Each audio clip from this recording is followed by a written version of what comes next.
Friday night at the Radical Book Fair. My name is Myri. I run Lighthouse Edinburgh's Radical Bookshop. Yes, the bookshop, the book fair. Hi. I'm just giddy with excitement. Partly because Niall is one of my all-time favourite humans and storytellers. And then tonight I had the pleasure of being able to invite them to host two other extraordinary storytellers. So it's just going to be great. I'm going to introduce them, and then Niall is going to tell you what's happening tonight and introduce our wonderful speakers. And there will be time at the end for your questions. So if you have any, have your thinking caps on. So without further ado, Niall Mojani is an award-winning and critically acclaimed Scottish Indian non-binary. They're peeking behind. Writer, storyteller, and theatre maker. They have performed all over the world, from Delhi to New York to Old York. They create for both children and adults, dealing with themes of queerness, anti-colonialism, myths, and legend. At the core of all their work is hope, joy, and kindness.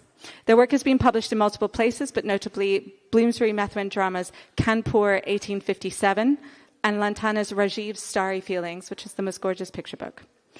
And now I'm going to invite you all to put your hands together to welcome Niall, Nikita, and Mara to the stage.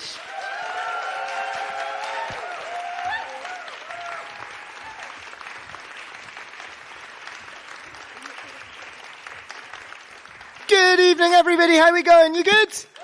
Yeah! It is a radical book fair. Radicals in front. That did not land. That's fine. Radical but gentle. That's okay. Good evening, everyone. I'm Niall. It's a pleasure to meet each and every one of you. Thank you so much for being here for this wonderful mashup of different styles of things. We've got a sort of storytelling, reedy cabaret coming up. Be very excited about that. You can clap it if you want. Yeah. Then we're going to have a little break, and then we are going to come back and we're going to be very intellectual on these incredible thrones. And we'll be doing a sort of Q&A. I'll be asking these wonderful people who I'm going to introduce in a second. I'm going to be asking them some questions. It will be audience questions, and it will be the allotted time that was allotted, which I think was an hour and 15 minutes. Does that sound good? Yeah. So, to my right, I have two incredible writers, performers, academics. I cannot wait to introduce them, but I'm going to, so you can give them a round of applause. Can we have a round of applause for the wonderful Nikita Gill? And the amazing Marigold? Beautiful. You're very good whoopers and clappers. Well done, each and every one of you. So the way this night's going to run is, like I say, we're going to have a sort of storytelling cabaret to start with. So you're going to be hearing extracts from both of these amazing authors' brand new books, which is incredibly exciting. I've had the privilege of reading and listening to both of them. They are sensational. You are in for such a treat. But in order to warm up the space, it's always rude to just make people go straight on. That was not okay. And I'm sort of in a hybrid role of MC/chair, which is a fun hybrid role. I have my chair to be chair over there. So that means right here, I am MC. And as MC, I've got to bring the space. Don't face palm at me. There's Marta, who I do know, and I've embarrassed now. I thought it was witty. I am going to warm up the space with a story. So the stories you're going to hear are very much Greek myth inspired. Are we fans of Greek myths? Yeah. You'd hope so with an event like this. So the story I'm going to tell you is not a Greek myth or a legend. It's one that I've made up. But it is a story that is deeply rooted in Greek myth and legend. I'm sure you'll see where from. And it's a story I hope you enjoy. It is called Asylas, the woman who held the weight of the world. And it starts like this. Once, there was a woman called Asylas. And she held the weight of the world. But that hadn't always been her job. Before then, she was a lumberjack. And she used to love going into the woods and spending her time there. And over time, she learned which trees were ready to fall so none would be felled before their time. And in the woods, she would often read poems to the bears. She would sit and she would listen to the sound of the stream and she would sing to the birds. Her singing was not very good, but the birds loved it all the same. And Asylas loved her time as a lumberjack in the forest and wanted for nothing else. But life has its ways. And sometimes, when Asylas was tired of a weekend, she would find herself in the bar.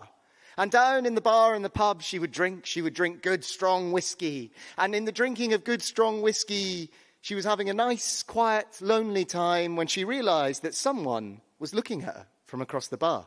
And this someone introduced herself as Carol. And this someone called Carol asked if Asalas wanted to dance, and Asalas did not dance. But a couple more whiskies allowed Asalas to try dancing. She was not that good at dancing. But she had the most wonderful time, and her and Carol, they spun and spun the evening dizzy until eventually they were holding hands. And after holding hands, they were kissing, and after kissing, they were walking back down lamplit streets to Asalas' cottage on the edge of the woods, where they danced the kind of dance that only grown-ups can dance. Yeah, woo-woo. Oh, now you're happy. And Asalas and Carol fell in love. And the two of them were so happy. Asalas didn't know she could feel happiness like this. They did all the things you do when you fall in love. They took long walks on the beach. They would stand and try to count the stars together. 1, 2, 3. And they got themselves an adopted dachshund, a rescue. And they called him Colin. All the things you do when you fall in love. And Asalas and Carol's life was so happy and all was so well until one day. Until one day when a figure called the great god of the sky, who, if you haven't met yet, is a bit of a dick, made a proclamation. The weight of the world is too heavy. I can't be bothered with it anymore. Okay, it's actually not that bad. I'm the great god of the sky. I can hold it up. You know when you've got an itch and it's a bit annoying? Okay, it's not as annoying as an itch because that would be annoying. But it's half as annoying as that. I can't be bothered. One of you's going to have to do it. So a person, a human being, was going to have to hold the weight of the world.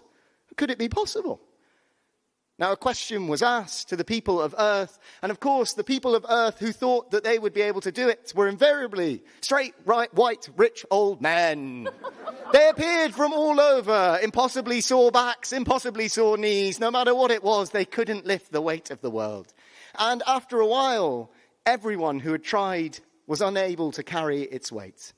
And Asalas, being a lumberjack, she found that often heavy things slipped easily enough onto her strong, broad, brown shoulders. And she wondered if it could hurt giving it a go. And she took the weight of the world and placed it on those strong, broad, brown shoulders and found it rested easily enough. And so it was agreed that Asalas, she would be the one to hold the weight of the world. And because this is a story, it makes perfect sense that holding the weight of the world, she could also walk on its surface. And as she was walking, she, of course, decided to go back to Carol and her dog, Colin. And as she was walking back towards home, she couldn't wait to tell them about how she was the one who would hold the weight of the world. But when she got there, Carol and Colin must have been out on a walk because the house was empty. When she knocked at the door, there was no answer. So she opened it herself, but she found that with the weight of the world on her strong, broad, brown shoulders, it didn't really matter which angle she came at it from. She couldn't fit through the door anymore. And it dawned on her then, what was she doing?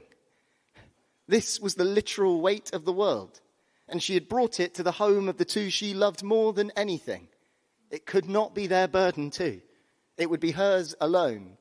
And so Asalas left without saying a word and wandered. And she wandered very lonely, for many moons and many moons. And as she wandered so lonely, often she met people. And often these people were in need of help. Once, in a forest, a great tree had fallen on a man. And he was crying for help, and Asalas, strong as she was, tucked the weight of the world under her right arm and lifted the tree with her left. And the man was saved and was so grateful.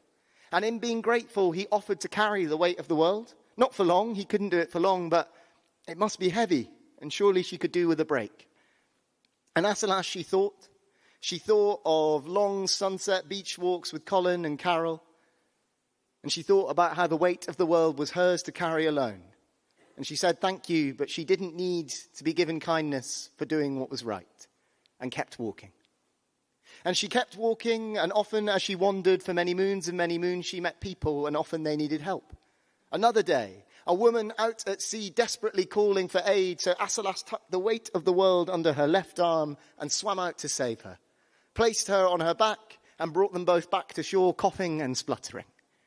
And the woman, she was so grateful, and she looked at Asalas and could see that there were great bags under her eyes now, and her muscles looked sore, and she offered to hold the weight of the world just for a while to repay Asalas' kindness.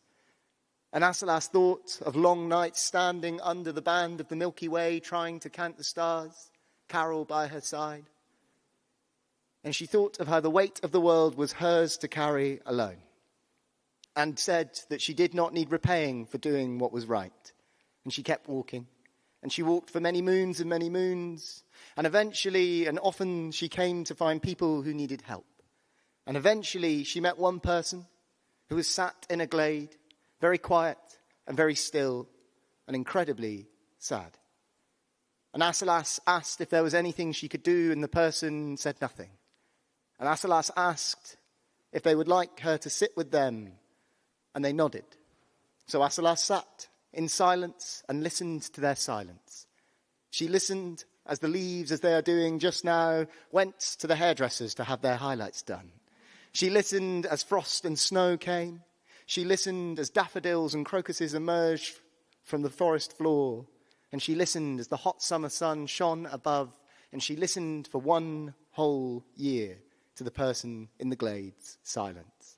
And after 1 year and 1 day, because it sounds better, the person in the glade revealed that their mother was from here, but their father was from there, and they were they, and to be they where they were from spelled danger.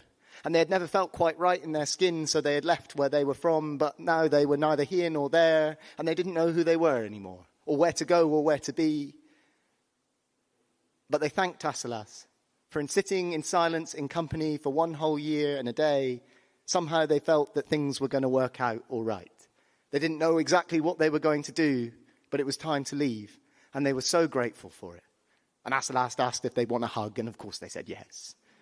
And as they hugged, the person in the glade looked at Asalas and saw that not only were there great bags under her eyes, but her knees were buckling. Her back was bending, the weight of the world clearly carried so heavy. And they asked if they could carry it just for a short while to repay Asalas' kindness. And Asalas thought of long nights by the fire, telling each other tales. And Asalas thought that the weight of the world was still her burden alone.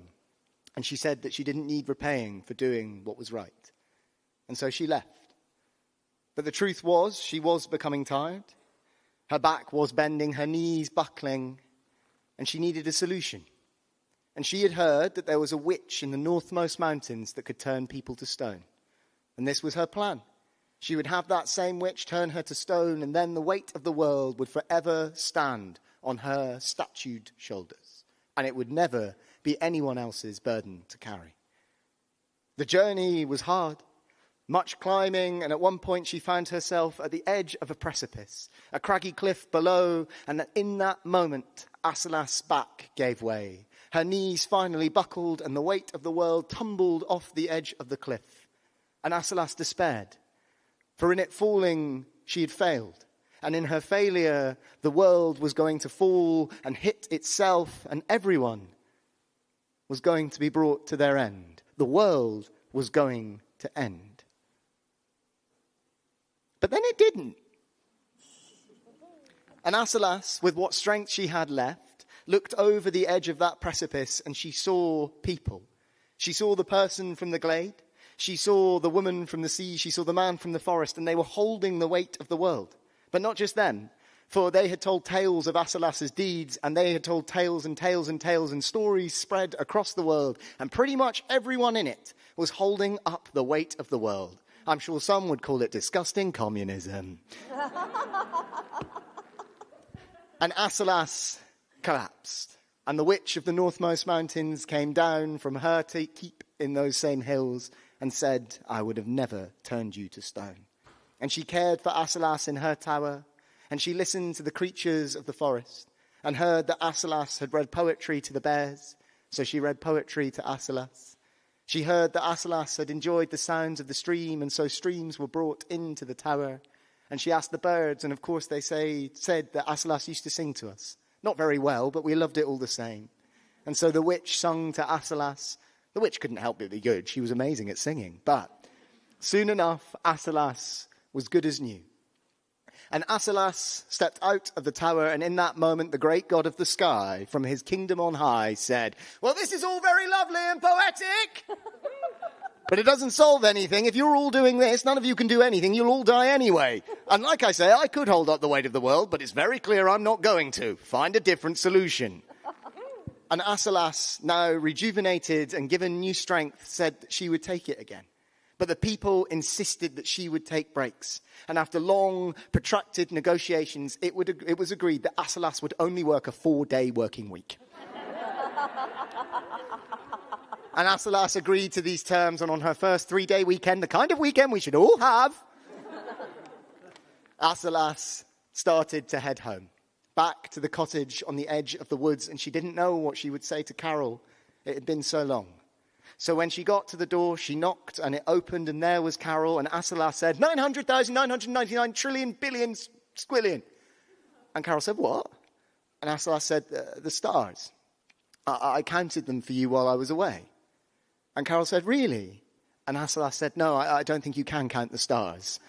I think they're infinite. The universe is forever expanding, but I hoped that would break the ice." And Carol said that it had. And the first question that Carol had was, "Why would you leave? Why not stay?"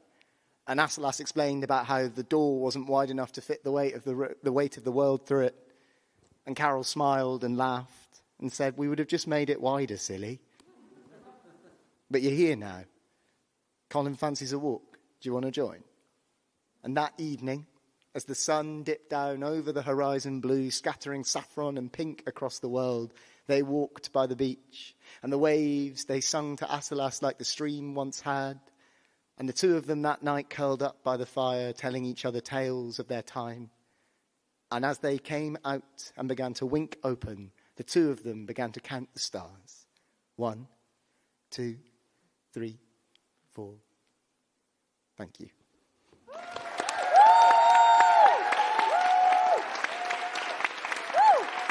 Okay, I'll stop. Okay, well, more. What else? Tell me. No. Right, this is not about me. I'm emceeing. So, my sweet friends, are you ready for your first act of the night? So I am tremendously excited about this. We have, I'm going to do my favourite introduction I've ever done for anyone. She just, in her own words, I quote, is doing a PhD basically in lesbians. She is an amazing writer. She's going to tell you all about her book. She could teach Midas a thing or two. It's Marigold!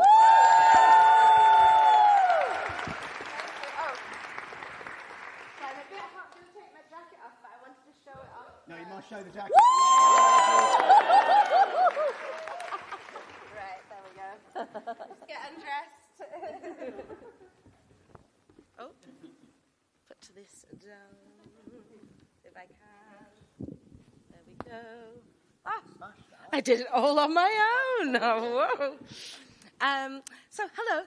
Thank you very much for being here. I am so honoured to be sharing the stage with Niall and Nikita tonight. It's unbelievable to me. So we're honoured too. Thank you. So I'm just going to do a quick introduction on the book, Ancient Myths and Legends Without Men. It's not an encyclopedia of all ancient myths and legends without men, but I've chosen specific characters and stories because of the relevance that they still have today. So all of the stories I've chosen have maybe some relevance to feminist or queer activism today. It is predominantly classical mythology, since that is my area of expertise, I suppose. But I have done comparisons with other mythologies from around the world, particularly because I find it quite interesting in the way that they treat women, in that classical mythology is very misogynistic, yet it is so prevalent in Western society, whereas in a lot of other cultures, women actually had a much better place in society. So I'm going to start off with a Maori myth. I'm from Aotearoa, New Zealand. Aotearoa is the Maori name for New Zealand. It means land of the long white cloud. And we should all refer to New Zealand as Aotearoa, New Zealand, just for future reference. And so in Māori culture, before the Pākehā, which are the Europeans, came and ruined everything, women had a much more equal status to men, and queerness was just a normal part of society. There's a Māori word, takatapui, which is kind of an umbrella term for queerness. It was first recorded in the 1800s when because there was no kind of Maori recorded history. It was an oral culture. So the first recording, we have that in the 1800s. It means intimate companion, but now it's this kind of umbrella term. So I'm going to kick off with the section called Queering Karangatuku. So, and sorry, it's slightly compared with Circe. So Circe was a witch from classical mythology. Are people kind of aware of Circe? Madeline Miller's Circe kind of kicked off this whole, obsession in fiction today. And so there are kind of parallels with Circe, whereas Circe kind of turns Odysseus' men into pigs, into animals, whereas Karangatuku is very much a protector of the environment and protector of animals.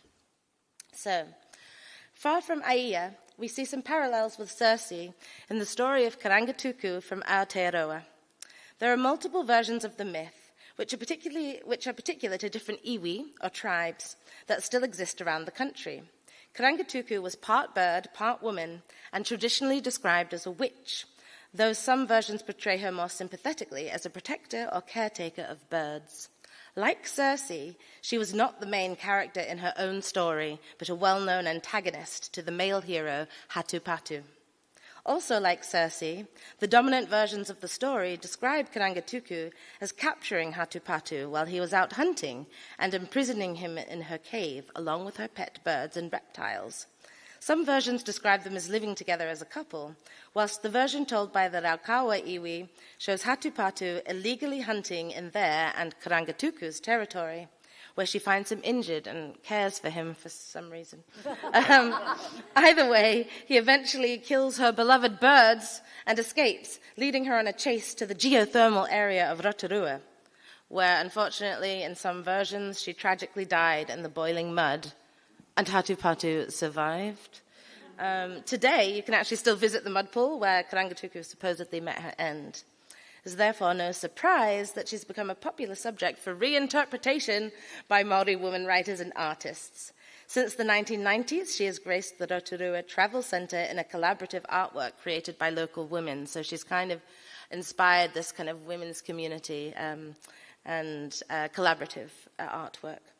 She even appeared as the antagonist in a 2022 episode of Wellington Paranormal, which is a spin-off of the comedy horror What We Do in the Shadows. It's really great. You should check it out if you can.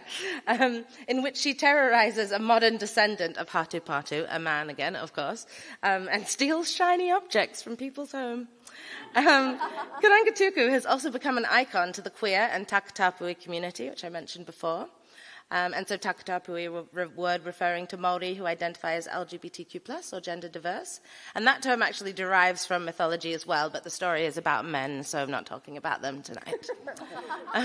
In 2019, Māori and lesbian activist Nahuia Te Awa Kotuku reframed Karangatuku as a nurturer, seeing her home as a kind of animal sanctuary that Hatupatu destroys. In this version, Karangatuku does not die in the boiling mud, but uses the steam rising from it to hide, eventually enacting utu, which is the Māori concept of reciprocation and balance on Hatupatu, taking away his voice for all the birdsong he eradicated. I wouldn't mind if she killed him, but it is very much about this idea of balance. He got rid of the birdsong, so take away his voice. But it is in Witi Heriaka's 2021 novel Karangatuku that she gets her most radical and sensitive transformation. Written to reflect long-established Māori oral traditions, the novel is non-linear in form. With her name shortened to Kura, which is a popular contemporary girl's name, she has become a Takatapui heroine, particularly to queer and trans women, ready to protect and even kill for them if necessary. The novel is also erotically charged, with Kura entering into a sexual relationship with Hinenui Te Po, goddess of the night.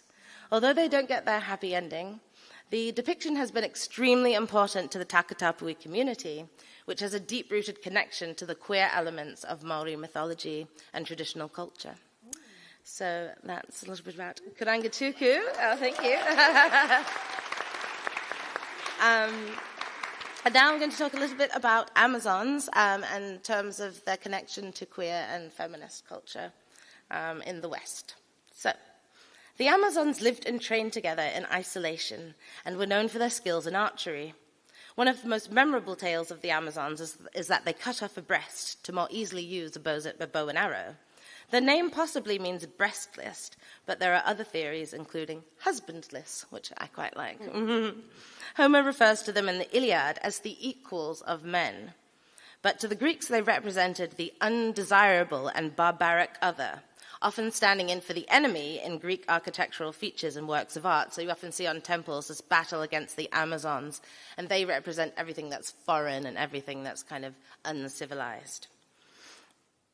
In the origin myth of Athens, the Amazons almost conquered the Athenians in the Attic War, but they were ultimately defeated thanks to the Greek hero Theseus, who ended up falling for the Amazonian queen, of course, Hippolyta.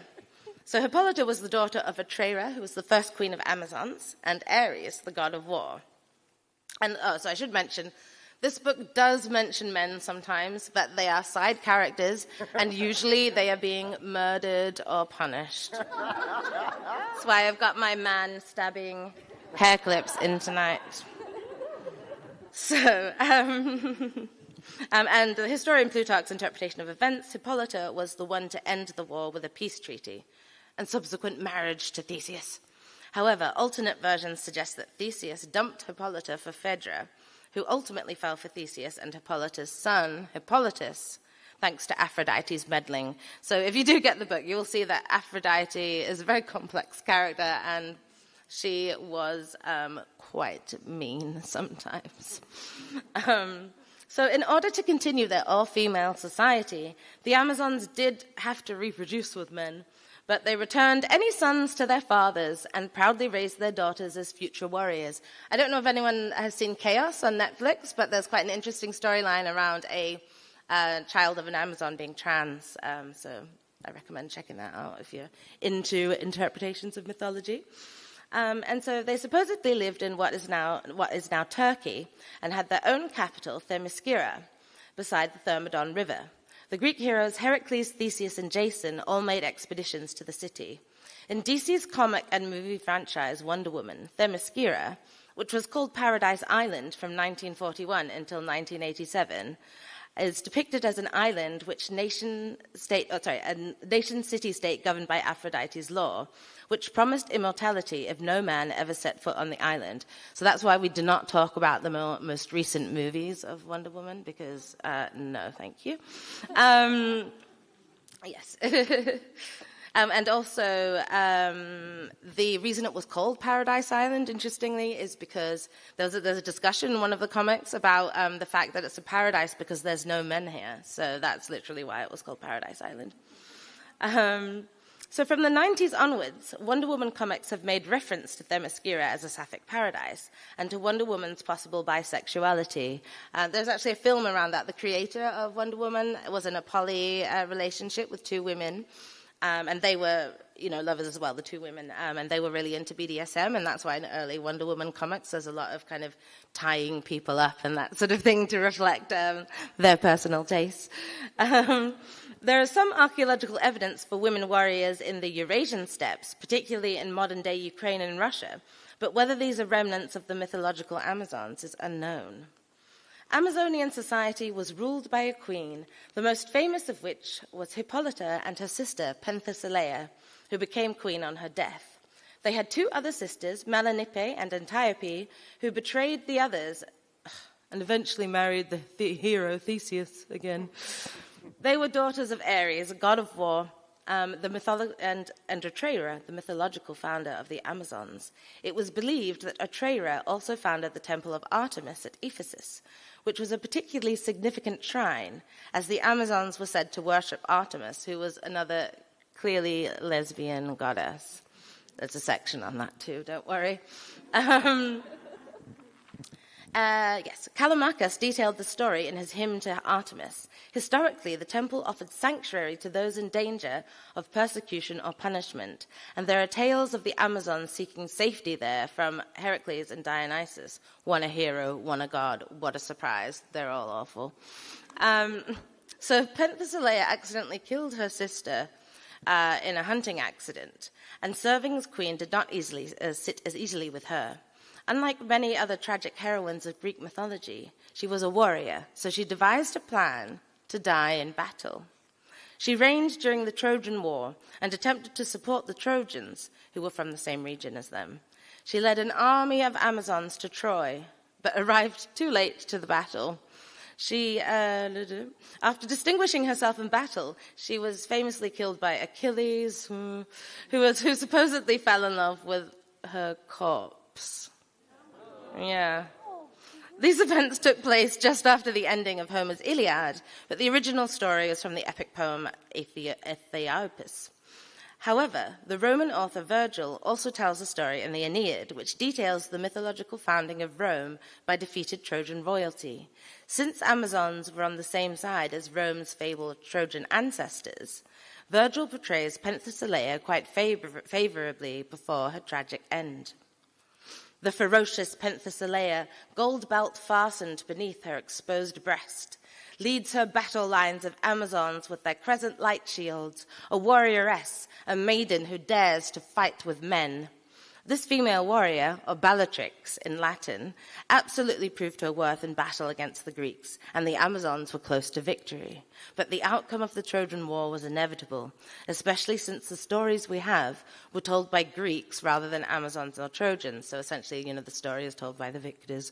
And so the Amazons also made their way to Roman Italy, in literature and in person, and inspired new characters.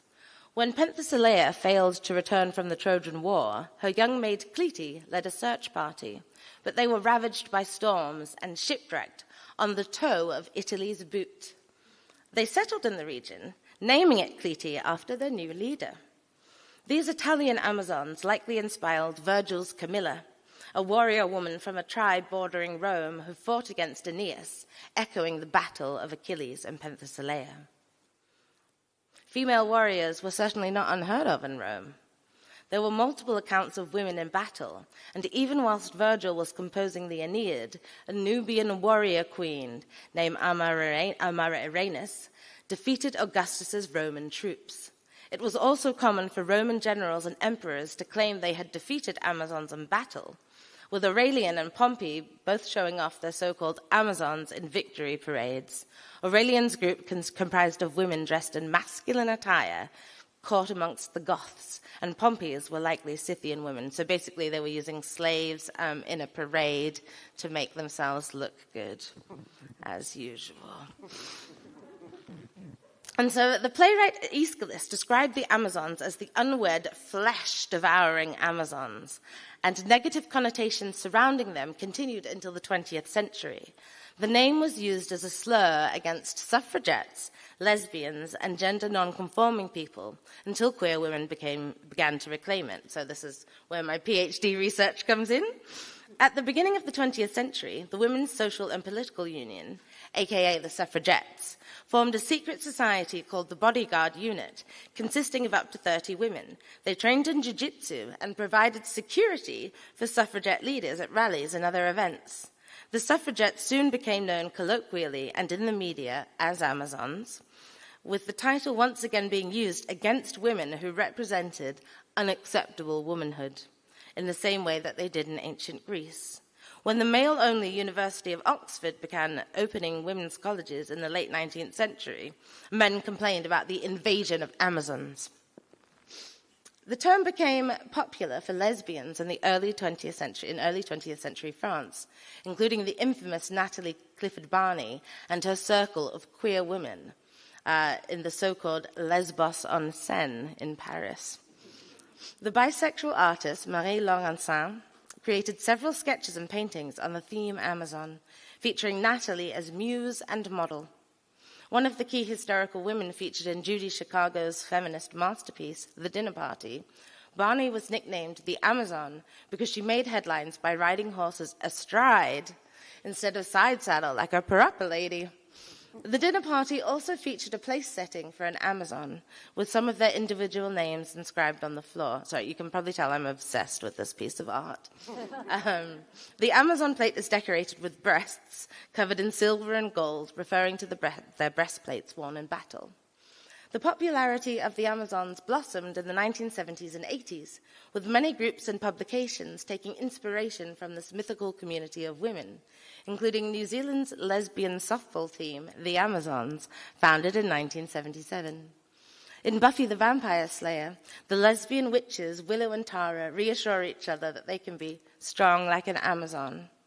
Aside from the whole living in a women-only society thing, it is the Amazon's strength and brazen defiance of gender norms that inspire feminists and queer people today.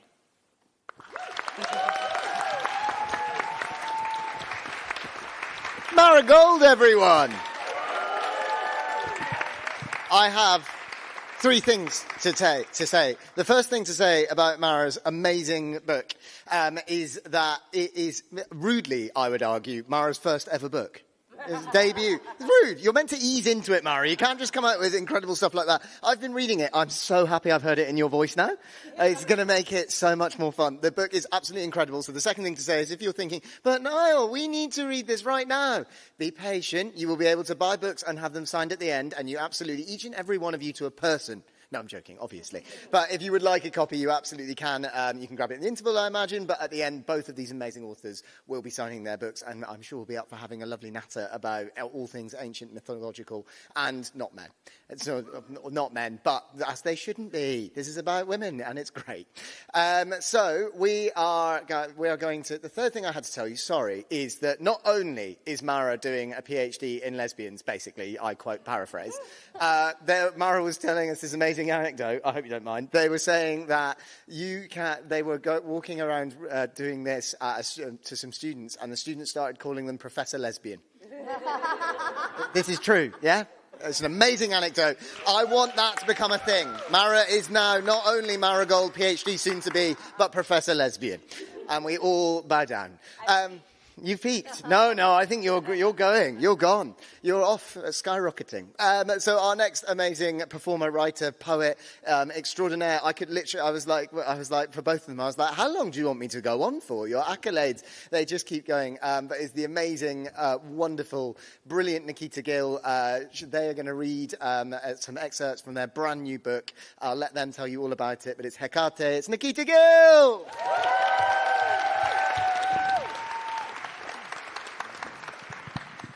I think that works. Hello. Do you want that higher up? Oh, no, I think I should be okay. I'll be okay. Can you hear me? I've got a big, loud voice. Yeah. Like, I usually don't need a microphone. I've got a massive voice. So, gifts from my father along with my big feet. I have written this book. I'm very proud of this book because it is about the goddess of... We say witchcraft. She's the goddess of magic. She's like the first witch, really. Pre-Circe. Sorry, Circe.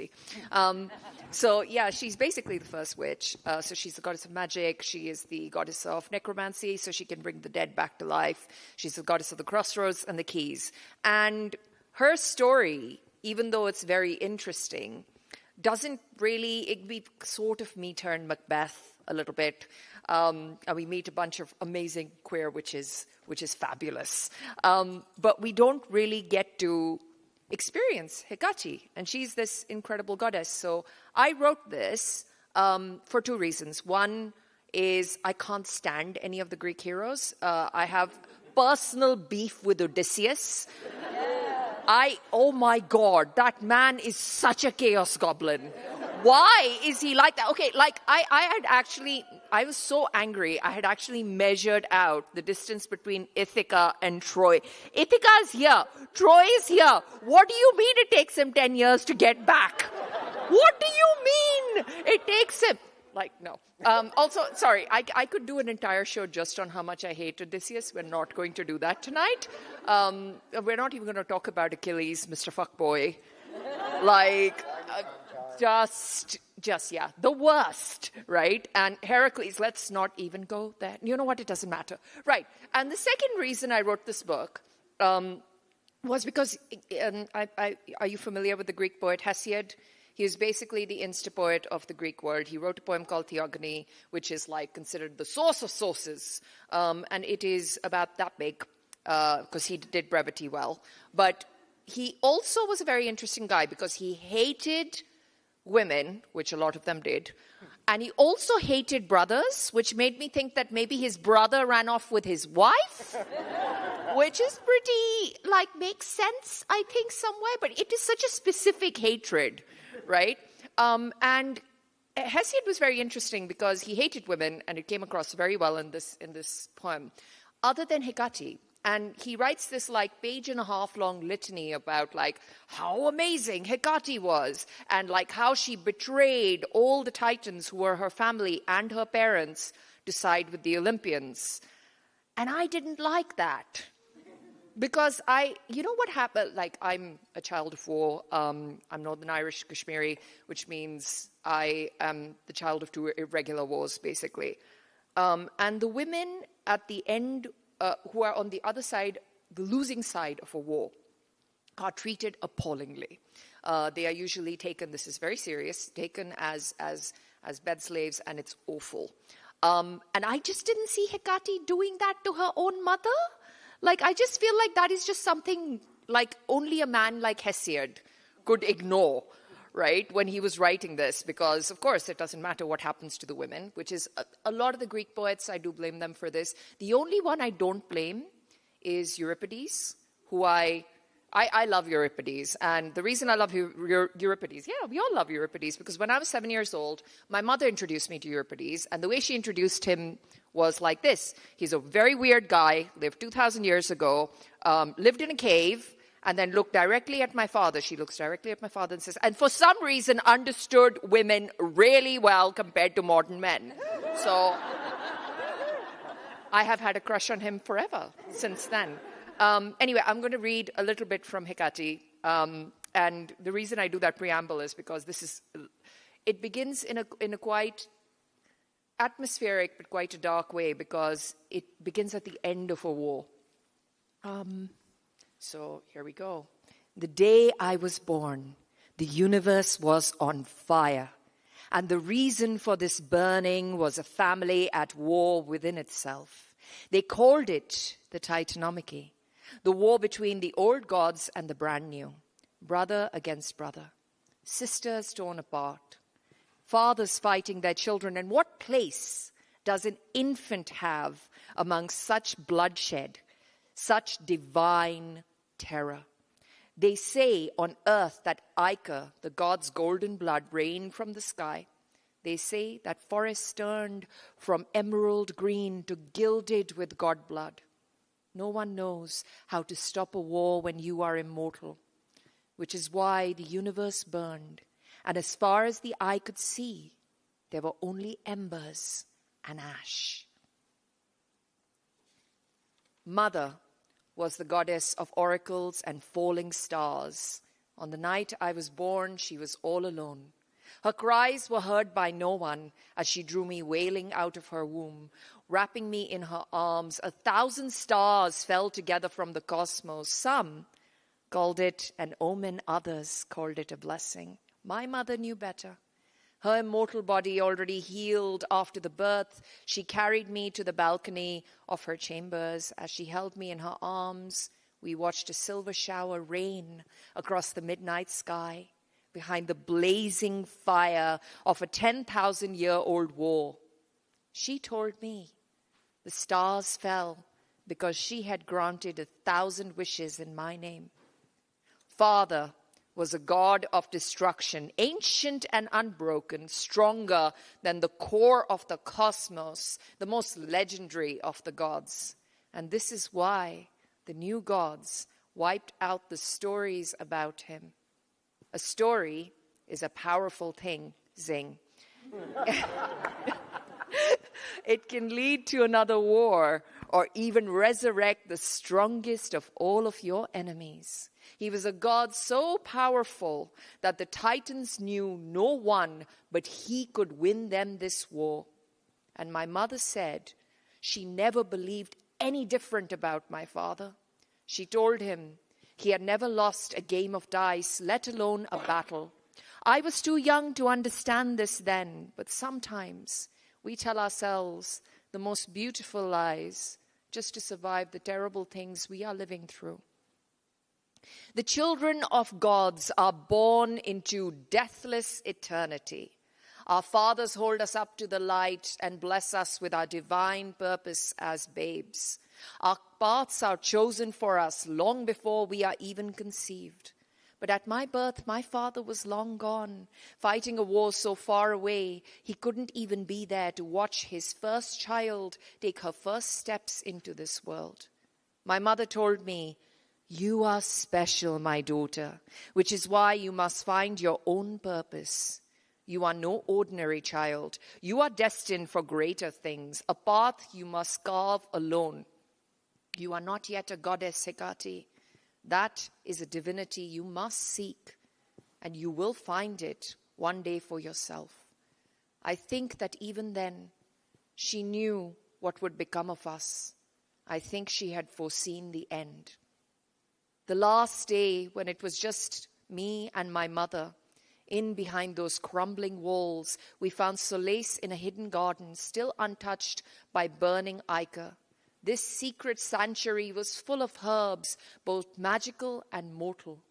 But my mother's prize were her soft grey moly flowers. Legend will tell you that the moly herb is what Odysseus used to protect himself from my cousin Circe's magic. I really hate that guy. But it was here in my mother's garden that the first sapling of magical moly grew. It was once a plant grown only by the goddesses of prophecy. It smelled like a mix of lavender and rain. I can still picture my mother's face as she took mortar and pestle, ground the leaves into nectar, and gave it to me to drink. I promise you it will make you strong, stronger than anyone or anything that you see. I would drink the sweet lavender honey rain drink. Every time she gave it to me, I once asked her, "Why do I need such strength?" But she turned away to hide the tears that fell silently. When the messenger arrived, the sound of his broken wings echoed across this dilapidated palace. When she saw him, my mother knew. He wore my father's sigil, and when we rushed to help him, he put his hand up to stop us, his body crumpling to the floor. We reached him just as his bloodied mouth opened, as the ichor from his wounds pooled at his feet. "All is lost. They are on their way. You must run." Thank you.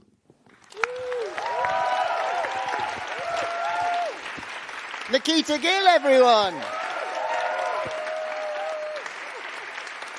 When the wonderful Myri, one of the amazing programming team at Radical Book Fair, was like, "Can we do a sort of like cabaret but also Q&A kind of vibe?" I was like, "Oh my God, yes!" Because it's amazing. It's so wonderful to hear you both perform. Things I must tell you about Nikita's amazing book. The first thing I must tell you is it has been featured on not only the Sunday Times bestseller list, but also the New York Times bestseller list. Woo indeed. I know. Absurdly talented people for you this evening. And so, yeah, like I say, if you want to grab yourself a copy in the break or at the end to have them signed and chat at the end, that's going to be absolutely doable. We are now going to be taking a 10-minute break. Have a breather, grab a drink, go to the toilet, do whatever you need to do. Enjoy your break. It's your break. But then do come back in 10 minutes and we're going to be having a sort of informal, chatty Q&A, and then there'll be space for audience questions, and then you'll get to meet these wonderful humans. Sound good? Yeah. I do that when I'm working with children. I do apologise. You're just really fun. Right. Have a wonderful time. See you in 10 minutes. Thank you so much.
This is your announcement to announce we are halfway through the break. You are halfway through your break. You have 5 minutes remaining.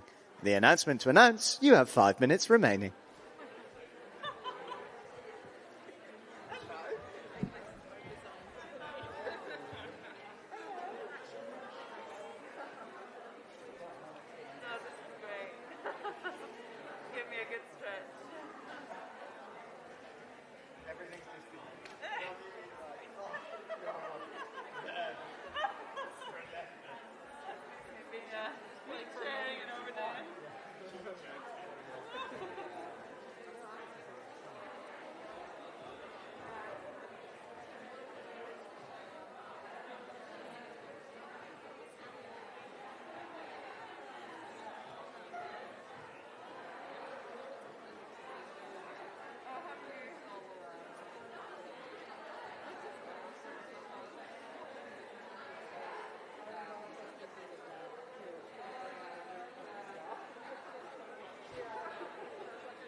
You have 1 minute of your break remaining. If you could please retake your seats, that would be wonderful. The second half of the Myths and Monsters Cabaret, featuring such amazing books as Ancient Myths and Legends Without Men and Hecate, will be recommencing? Just commencing. No, recommencing. In 1 minute. Probably 45 seconds now. So if you all want to... I'm not going to do a countdown, but if you all want to come back, that would be great. And then when we come back out, you'll all be here. And that's good.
I like Feist so much. I'm like consistently talking about him all the time. Hello. Am I what? Sorry? I wrote a poem about the fact. Am I launching? Yeah. No, I'm not. On my story, no, it's not.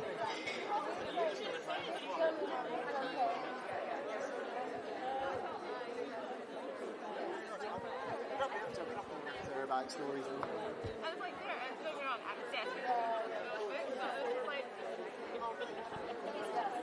us to... You got your mic? Oh, yeah. Sorry. I was talking about how Feist is and like how much you love it. Just do it on the mic. I think they're on. You're good. Are they on? Yeah. Hello? We are sound checked. We just sound checked then. It was very professional. We're back. Hello. Did you have a nice break? Yeah? Woo, gentle. You were like, you had a lovely peruse. Well done. We're now, this is good. That level of energy is correct because we're now into the intellectual, chatty, aren't we a wonderful panel of smart, brilliant people bit, which is going to be good, which, to be fair, they both are. So you've got that at least. So this bit's going to be a bit informal. I really had one question that I wanted to ask to both of you. And then I think I'm going to hand over to you, beautiful human beings, and we can take some Q&As, and I can jump in and join in as well. But the question, so as I was reading both of your books, I was struck by the way that both of you are simultaneously, so Nikita, you're more, it's obviously a piece of fiction, it's working with myth, and it's very much a sort of poetic piece of storytelling. But at the same time, I, especially in conversations with you, know how academically rigorous you are, and you can feel it in the writing that you have delved very deep into Greek mythology and sources to write this piece. And then, Mara, like, the exact same thing, but almost in reverse, where you are clearly this amazingly smart academic who is clearly Professor Lesbian. That you're going to have to get used to compliments, Professor Lesbian. So, Mara, you're clearly this amazingly smart academic who's come at these stories with a beautiful like lens and understanding and bringing it to life, the sort of queerness in the way that they've been interpreted. But as we heard just there is such a lovely sort of storytelling bent to it as well. And it's clear that narrative is important to you. So I guess I wanted to ask you both, what is your relationship with sort of the academia, but also the storytelling of the works that you've chosen to do and how you've made them so beautiful? Big question. Big question, yeah. That's why I said I'm only going to ask one, because I imagine you could both chat about it. So just like what? Sorry, just to simplify, just like the source. So for you, how does the sort of academic rigor and source research impact your fictional writing? Yeah. Mara, how does the storytelling impact your academia? Oh, perfect. This helps me talk about the fact that like the work of our foremothers is constantly being erased because, and you know this, like because you're a scholar. But one of the things that scholarship is dominated by is cis-het white men. Boo. You've gone panto crowd for the Q&A? Yeah, I love it. Carry on. But because it is dominated by that demographic, we are consistently having to rewrite the stories, refine the source material, go back and like see where things have been erased or sanitized and they were roommates, stuff like that. So a lot of my work is just being really pissed off and trying to archive our foremothers. Like, I have been angry since I was 12 years old. So, like, yeah, I think I've spent like the last 25 years pissed off. Like, Perfect. Oh, yes, this is done. So I think for me, during the course of my PhD, I became very disillusioned with academia and the way it is today. And, you know, you spend hours like writing this article or chapter or whatever. It's like, oh, great, 3 people are going to read that. Oh, yay. So I'm much more interested in, actually kind of trying to get that information out there, not kind of hoarding the information for just other academics. And the other thing is, so I am kind of a former actor. I went to drama school and all that jazz. You can tell. But I became too chronically ill to, you know, be a working actor. anymore. So I think everything I do, I guess, infuse with a bit of drama. I'm always getting told off in my PhD thesis for being like too dramatic, but oh well. And the other thing is, I mean, yeah, obviously there's a lot of research involved and looking back at the original recorded versions of these myths. But to me, so I do classical reception, so it's kind of looking at how different societies and different times have interpreted the classics, I guess. And for me, there's no like one real version of the myth.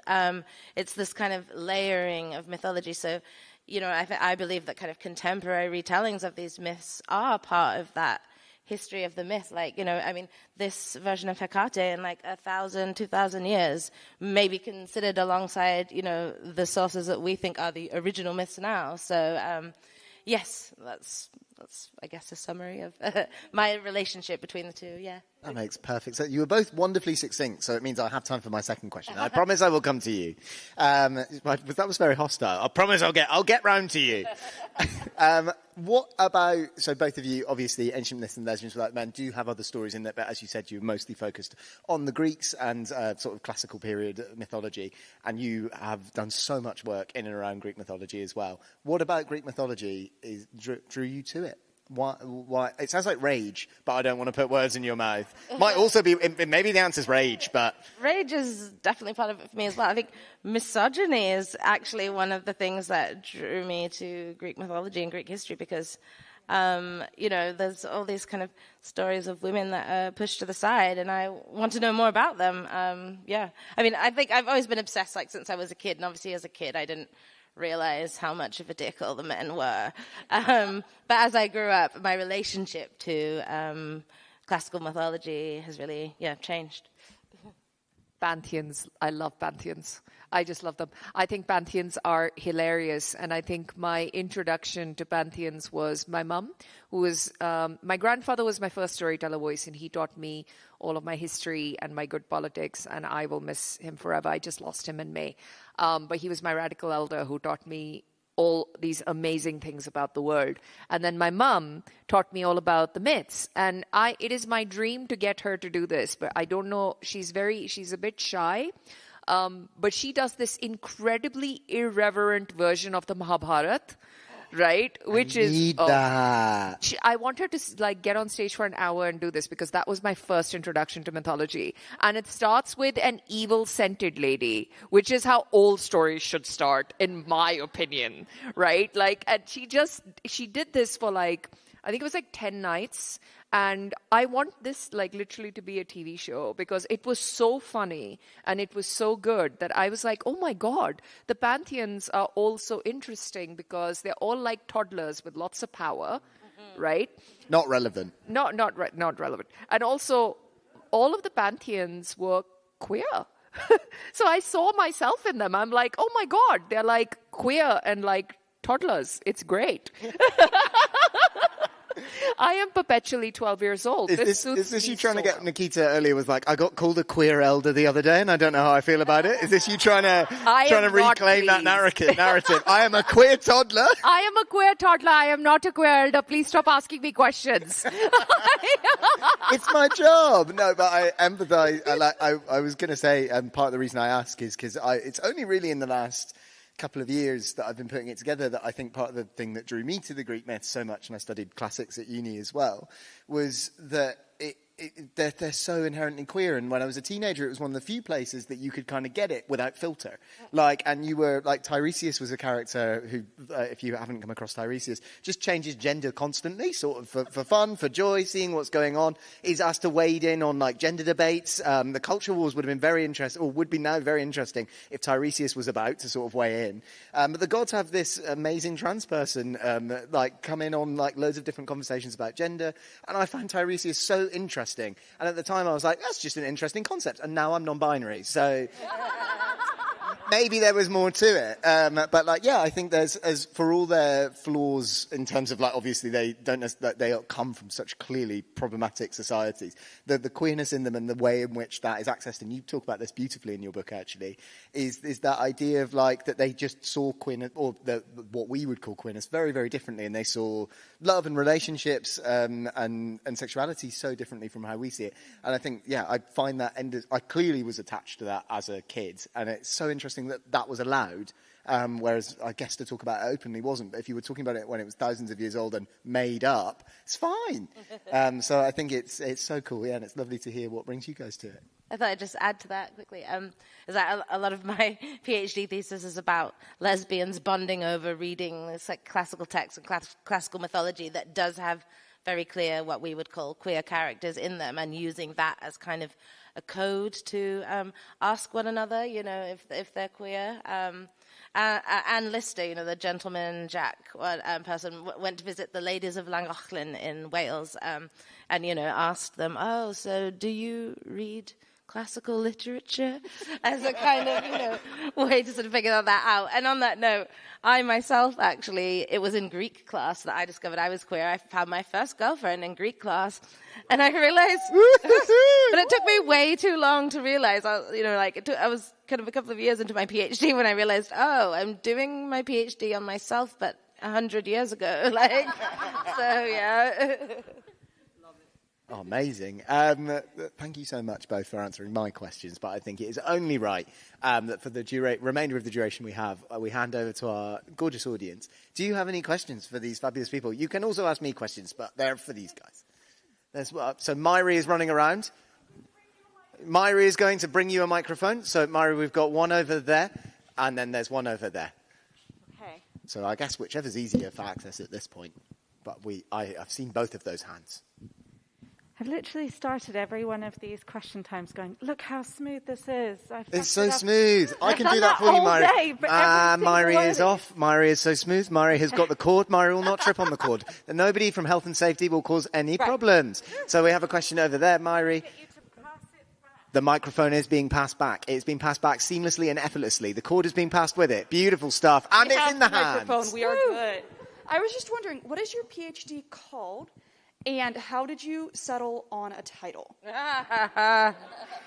you know what? I'm like, oh, shit, what is it? What is the actual title? Yes, it's called Performing Sapphism. So it's focused on educational environments. So it's Performing Sapphism, Classics and Community at British Women's Colleges from 1890 to 1930. And how did I settle on title? I've been through so many different titles. One point it was called Sapphic Sisterhood. At one point it was called Longing for Lesbos. But apparently my titles were too dramatic. So I had to settle on something a bit more boring. Next book. Yes, exactly. I just think Longing for Lesbos is such a great name. Great name. Yeah, I've definitely snuck it into as a conference title at the very least. Oh, and I did a tour around the Ashmolean Museum called Longing for Lesbos as well. No one knows how to yearn quite like lesbians. Exactly. It's very true. It's very true. I'm just saying. And also I feel like they also have this, especially in the ones of my PhD, this nostalgia for something they never had. So this nostalgia for ancient Greece and this utopic society it's kind of imagined. But it's quite, I just find it really interesting having nostalgia for something that you never had. Yeah. There was another question over there, but I have lost the hand. Okay. Yes, yeah. And the microphone is being passed, and the cord is safe. The cord is good. It kind might person has not picked up the cord. No, go quite. Oh, the cord does not go quite. Will it make it? I think it's going to. It's reaching the person. The person has the mic, and they may ask the question. Oh, this is hard. Sorry, I'm going to have to stand up, not because I think I'm important, just because otherwise the mic will come loose. This is nerve-wracking. I think this is sort of maybe more a question for Mara, but anyone can really answer it.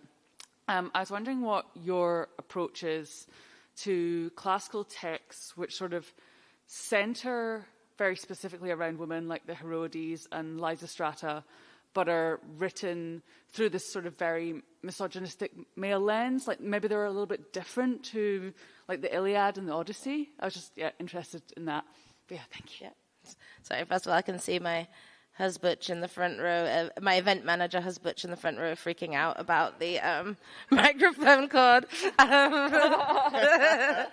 But yeah, I think that's why I'm really into kind of classical reception, because I really love looking at the way that people later on have interpreted these things, especially like women, and even if they're using the original text. So like, for example, you see these kind of feminist productions of Lysistrata, which they are using the original text, but in the way that they kind of deliver it, they sort of manage to turn it around and make it feminist, because some of the ideas, well, a lot of the ideas in it are feminist, but the way they're obviously originally written were kind of misogynistic. You know, I find it quite interesting, especially thinking about, so Euripides' Medea.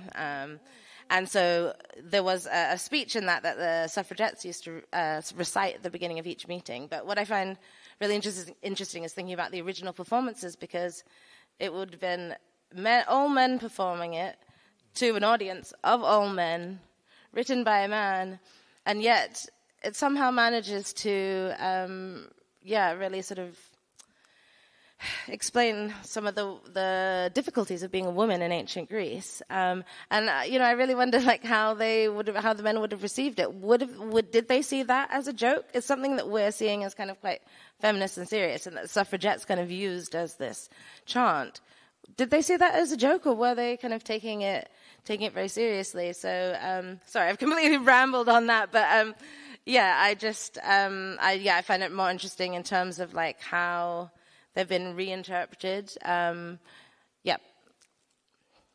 Just to jump on that, like I feel like Euripides is coming off really well, but also the way Medea talks about race and doing intersectionality 2,000 years ago by conceptions of whiteness hadn't been invented yet, but like by a Greek dude who would go on to sort of be the bedrock of whiteness in so many ways, but then also capturing as a mixed person and with people with like grandparents who come from a refugee background, like managing to capture that and the frustration of living in a society and seeing that intersection. It's quite profoundly amazing, and then seeing how it can translate. And again, because it was as a tragedy, it was not a comedy. So I guess there's a way of going, well, clearly he was like, no, take this seriously, and we'll never know if the people watching did. But it won prizes, didn't it? Yeah.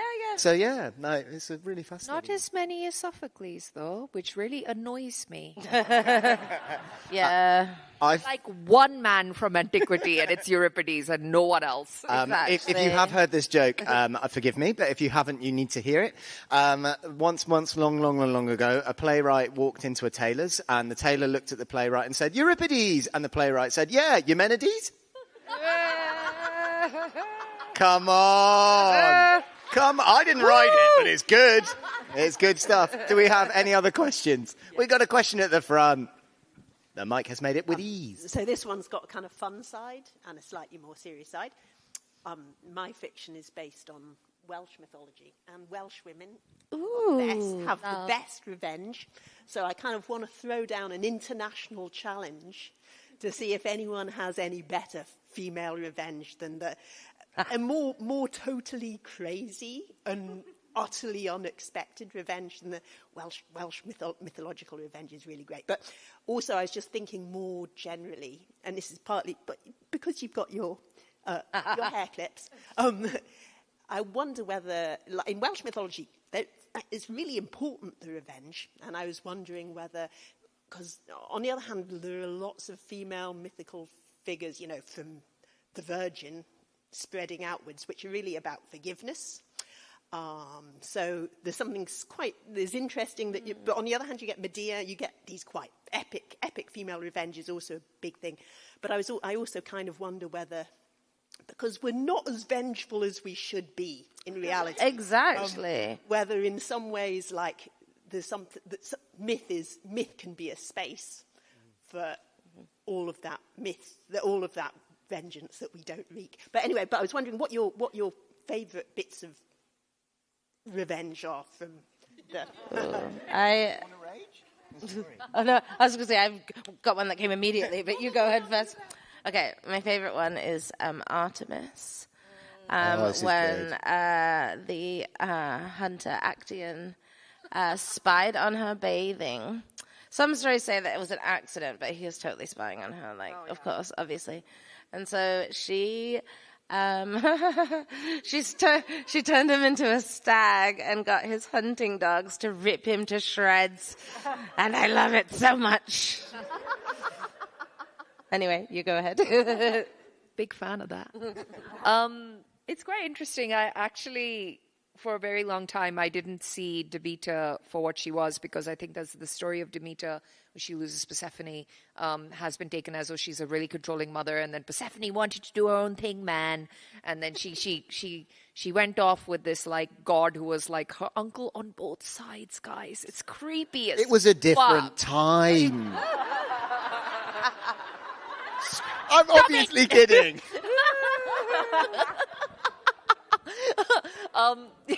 But anyway, when I looked into the source material, I realized what a badass Demeter was, because what she does is Persephone gets kidnapped.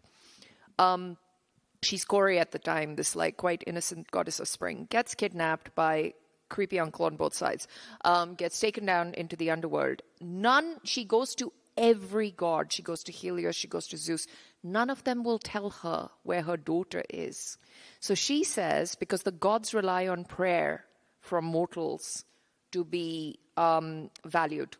So she says, I will destroy everything you love by inventing winter. I will rot the world from the inside out until you give me my child back. And I think that, she basically turns the world upside down on its head. And that version of Demeter doesn't get a lot of screen time until, reason to buy the book. But genuinely, it's one of those stories where I was like, my God, she was willing to literally rot she's willing to turn Olympus into a corpse of itself, essentially. And I think that's a great act of revenge. Why not? Actually, speaking of Demeter, the hymn to Demeter, well, they call it the Homeric hymn to Demeter, is another of the very few texts that kind of really show the kind of women's perspective and really show her anguish and her rage. And so some scholars even think it could have possibly been written by a woman because of that kind of rage in it. So, yeah. Also, did you say that you write about Welsh mythology? Or? Oh, exciting! Say the name of the novel, please. It's called The Bloody Branch. Oh, and it's out in January. I love that. Vintage. Yeah.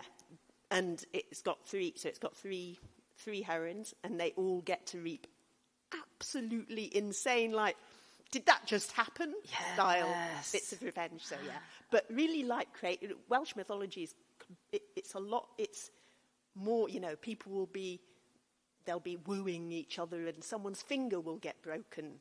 What?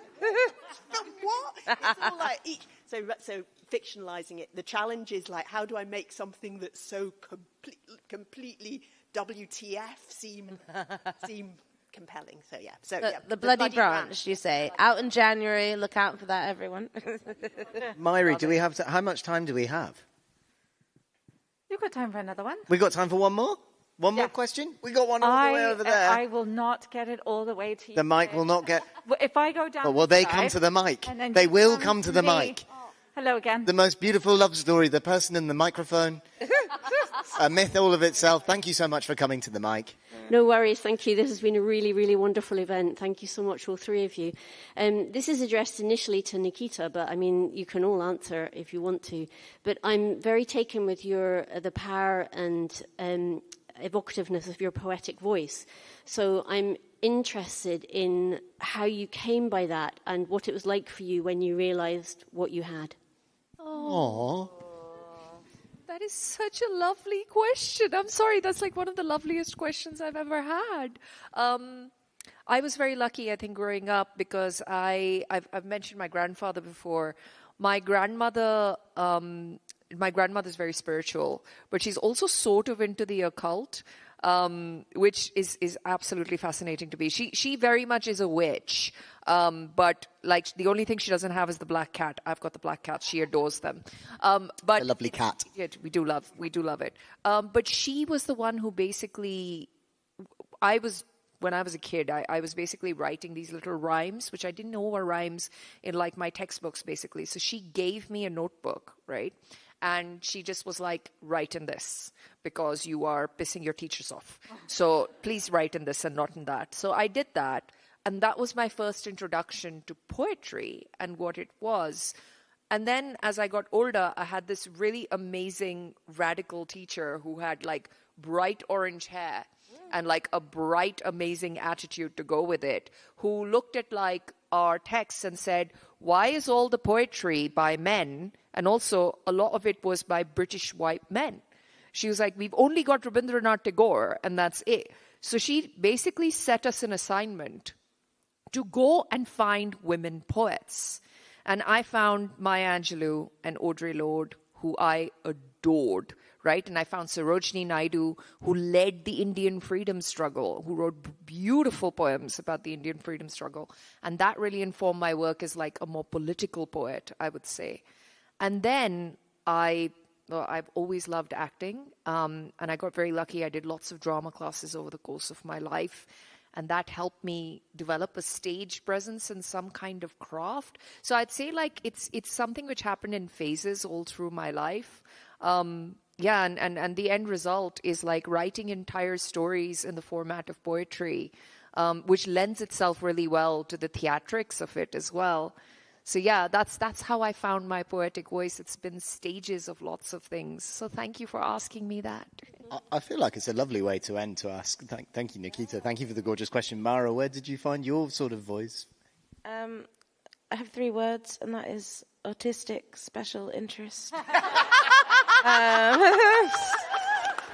I didn't really have a choice. We love it. That feels as beautiful and wonderful way to close an evening as I can think of. So, my sweet friends, you've heard me say it, but I'm going to say it one more time. You have heard from these amazing performers, writers, Nikita Gill and Mara Gold. They have their wonderful books, Ancient Myths and Legends Without Them. I'm so dyslexic, I'm reading it even though I know the title, just to be safe. Ancient Myths and Legends Without the Men and Hecate as well. They are available to buy. If any of those things that have come up have made you think, God, I need to read these, you should obviously buy both, but I appreciate times are tough and sometimes you can't get any books. But definitely go say hello, grab a book if you can, and have a nice chat to these wonderful authors and performers, and give them a massive round of applause, please. Thank you so much. Thank you. And thank you for coming. See you all later. And can we have a round for Niall as well?